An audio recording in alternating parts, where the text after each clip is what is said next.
প্রিয় শিক্ষার্থী, আজকের এই ক্লাসে আমি তোমাদের সাথে চ্যাপ্টার 6.3.6 নিয়ে আলোচনা করব।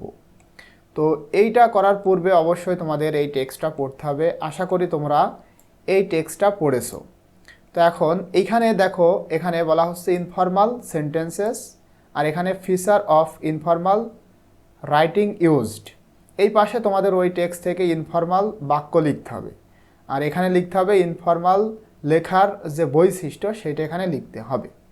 তো এখানে দেখো 1 নম্বরটা করে দেওয়া রয়েছে, যেমন my name is Khalek and I am 12 years old. আমার নাম খালেক এবং আমি আমার বয়স 12 বছর। ঠিক আছে। তো এইটার যে বৈশিষ্ট্য ইনফর্মাল রাইটিংয়ের, সেটা হলো personal and subjective. First person is used. এখানে ফার্স্ট পারসন যেমন এই যে আই, সেটা ব্যবহার করা হয়েছে। 2 নম্বর সেন্টেন্স লিখবো আমরা, hi my name is Khalek. এখানে বৈশিষ্ট্য হচ্ছে ফ্রেন্ডলি গ্রিটিং, ক্যাজুয়াল টোন। এখানে একেবারে বন্ধুত্বপূর্ণভাবে গ্রিট করা হচ্ছে এবং ক্যাজুয়াল টোন ব্যবহার করা হয়েছে। 3 নম্বরে লিখবো, I haven't seen my father. আমি কখনোই আমার বাবাকে আমি দেখিনি।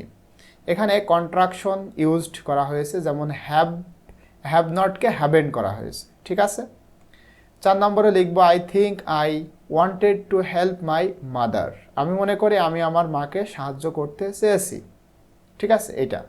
তো এখানে subjective tone with personal reflection যে বৈশিষ্ট্য, সেটা ব্যবহার করা হয়েছে।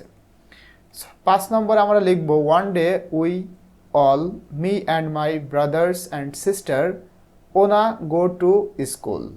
তো এই যে একদিন আমরা প্রত্যেকে, আমি এবং আমার ভাই বোন, ওনা বলতে want to go to school, স্কুলে যেতে চাই, এই কথাটা বলা হচ্ছে। এটা কিন্তু উপরে যে টেক্সট সেখানে রয়েছে। তো এখানে বৈশিষ্ট্য হচ্ছে ইনফর্মাল ল্যাঙ্গুয়েজ অ্যান্ড স্ল্যাং। ওনা, এই যে ওনা, সেটা ব্যবহার করা হয়েছে।